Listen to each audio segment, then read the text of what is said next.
हम लोग न्यूमेरिकल पर डिस्कस कर रहे थे electric field and Coulomb's law पर प्रीवियस वीडियो में, और कुछ न्यूमेरिकल हम लोग डिस्कस कर रहे थे। उसी के आगे कुछ और न्यूमेरिकल डिस्कस करते हैं। एक न्यूमेरिकल है कि 3 इलेक्ट्रॉन हैं, ठीक है, 3 इलेक्ट्रॉनिक चार्ज वाला, जिस पर 0.001 m बराबर 0.001 मिलीग्राम जिसका वेट है वो हवा में लटका हुआ है। किस में लटका हुआ है?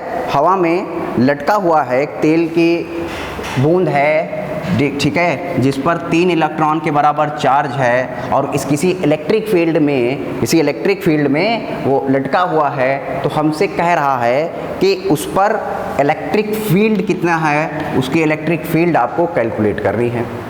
अब कोई ड्रॉप है तो ये हवा में इस तरह से ड्रॉप, ये हवा में कैसे लटक जाएगी? हवा में लटकेगी तो उसका वेट किधर की ओर लगेगा?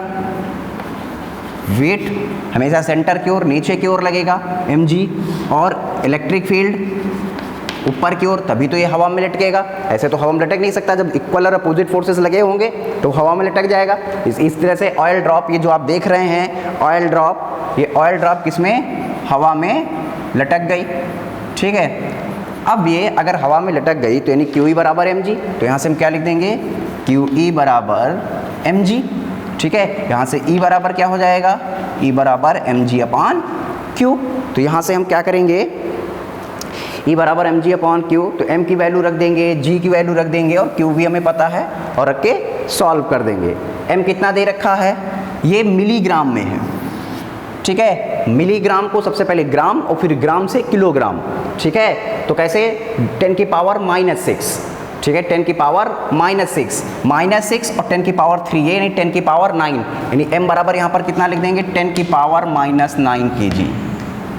m बराबर 10 की पावर -9 kg हो जाएगा। तो E बराबर यहाँ से आ जाएगा 10 की पावर -9 इंटू 9.8 अपॉन Q कितना है? 3 इंटू 1.6 इंटू 10 की पावर -19।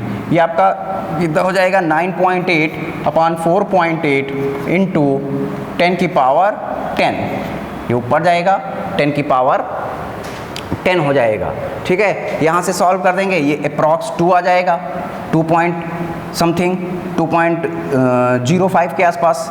तो E बराबर 2.05 इंटू 10 की पावर 10, ये अप्रॉक्स वैल्यू है, ठीक है, 10 की पावर 10 न्यूटन पर कूलम।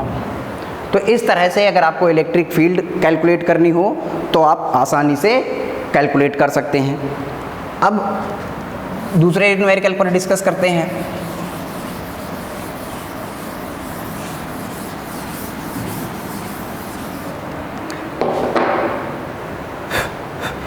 अगर मान लीजिए एक न्यूमेरिकल इस तरह से आ जाता है कि 2 चार्ज हैं, एक पर आपका 80/3 कूलाम चार्ज है, माइक्रो कूलाम चार्ज है, और एक पर हम मान लेते हैं 160/3 माइक्रो कूलाम चार्ज है, और इनके बीच की डिस्टेंस 1 मीटर है।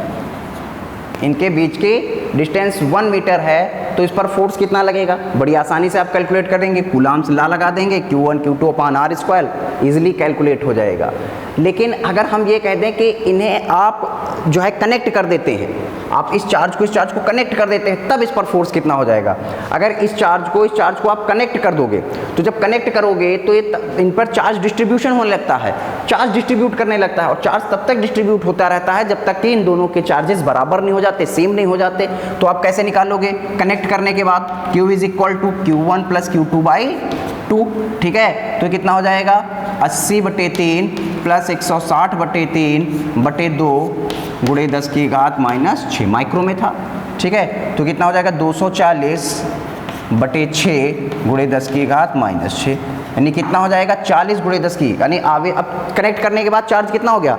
कनेक्ट करने के बाद जो ये 80/3 था, अभी हो जाएगा 40 गुणे 10 की घात -6, और जो ये आपका ये था, ये भी कितना हो जाएगा? 40 गुणे 10 की घात -6। कह रहा है कनेक्ट करने के बाद फिर उतनी ही दूरी पर रख दिया जाता है, तो फोर्स कितना होगा?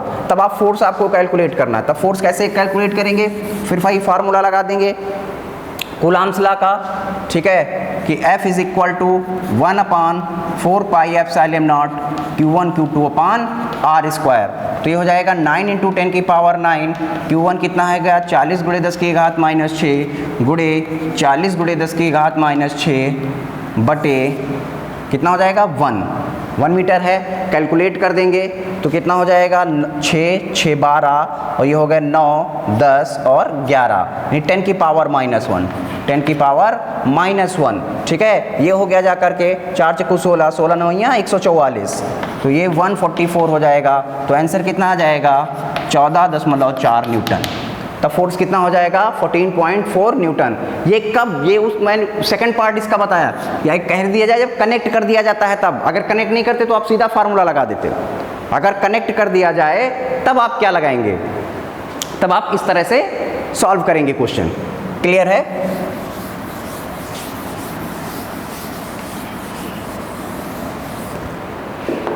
ऑब्जेक्टिव क्वेश्चंस में आ जाता है आपका एक न्यूमेरिकल है कि मान लीजिए दो चार्जेस हैं, एक पर 1 कूलाम चार्ज है, एक पर 4 कूलाम चार्ज है।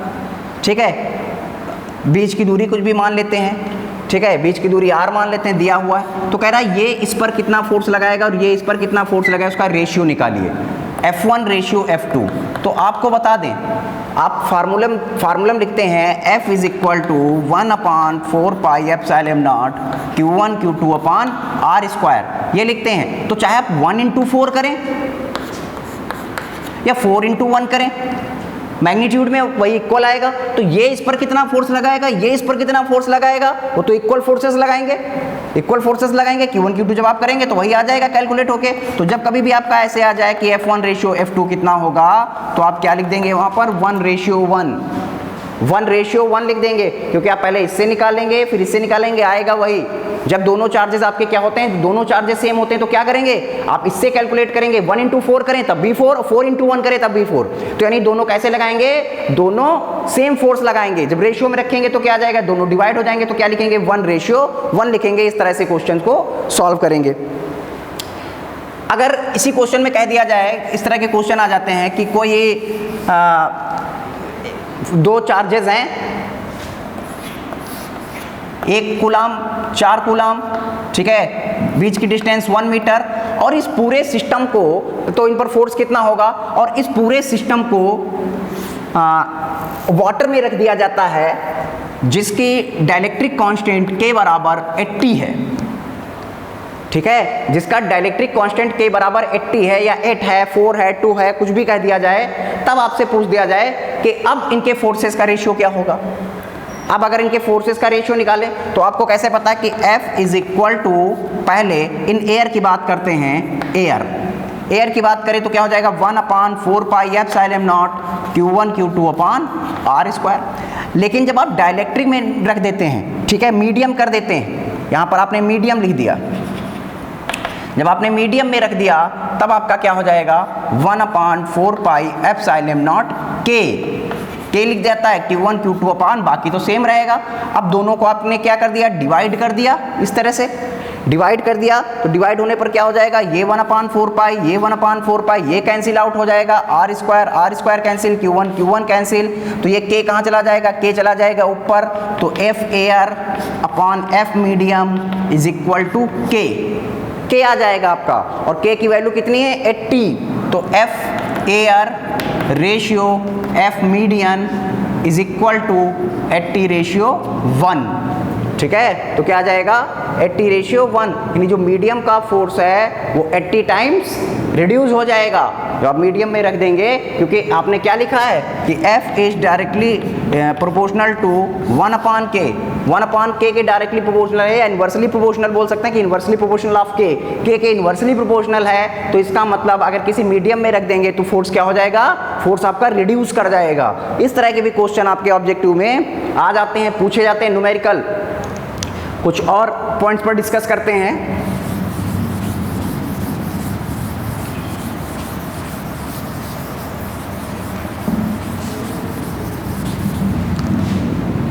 डाइलेक्ट्रिक की बात करते हैं, ठीक है, अगर हम बात करते हैं डाइपोल की बात करते हैं, P बराबर आपने लिखा था 2QL। तो आपको बताया था जो 2L है ये बीच की डिस्टेंस है, डिस्टेंस बिटवीन चार्जेस।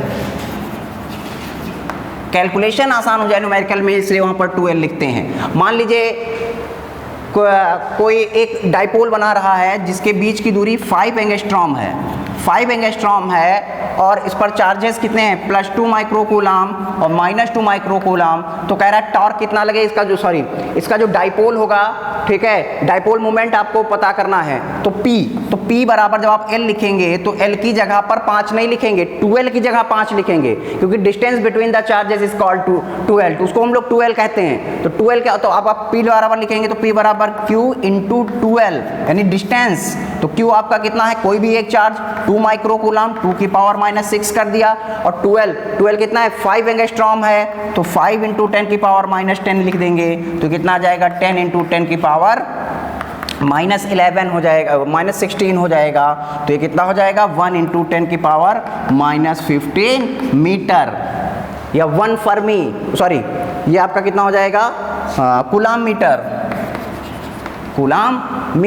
ये 1 इंटू 10 की पावर -15 कूलाम मीटर। तो ये ध्यान रखना है हमें, जब 2L जो है वही डिस्टेंस है चार्जेस के बीच में, तो L नहीं लिखना कि L बराबर 5, तो जो जब 2L लिखेंगे तो 2 इंटू 5 कर देंगे तो 2 टाइम्स बढ़ जाएगा, तो आपका क्वेश्चन क्या हो जाएगा, गलत हो जाएगा।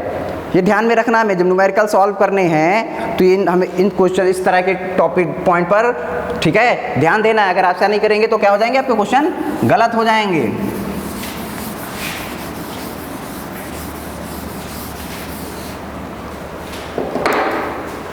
कोई 2 चार्जेस हैं, और कुछ पॉइंट पर डिस्कस करते हैं।